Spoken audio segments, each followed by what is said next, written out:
Bhogapuram airport నిర్మాణ పనులపైన మంగళవారం నాడు కేంద్ర పౌర విమానయాన శాఖ మంత్రి కింజరాపు రామ్మోహన్ నాయుడు సమీక్షించారు.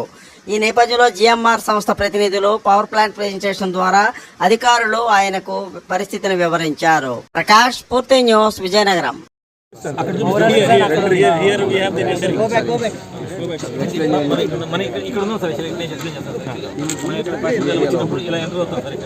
ఇవి మన చెక్ ఇన్ కౌంటర్ సార్. మొత్తం 40 ఉన్నాయి sir.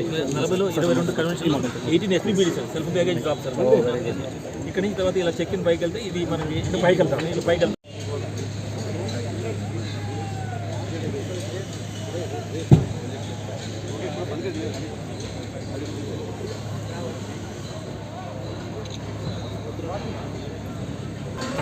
State of the art అన్ని ఇచ్చేయండి.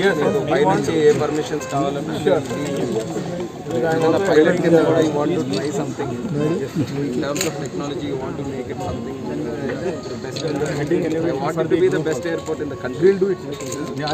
ఎయిర్పోర్ట్ తెలుసు.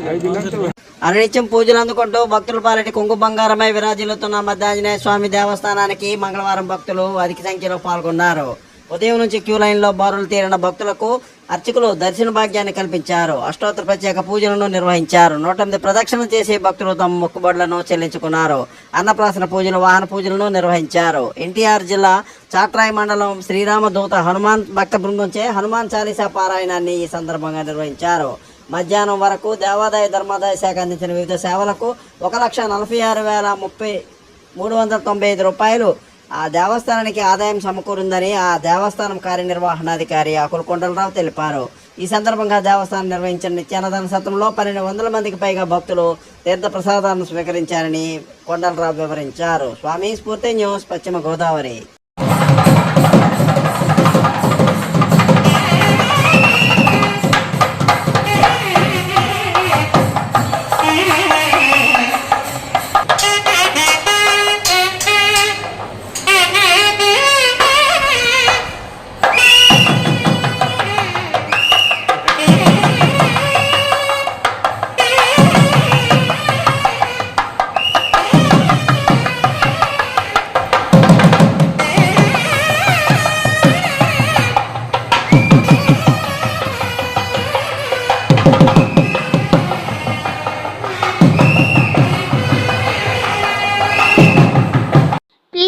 Like, share, subscribe our channel.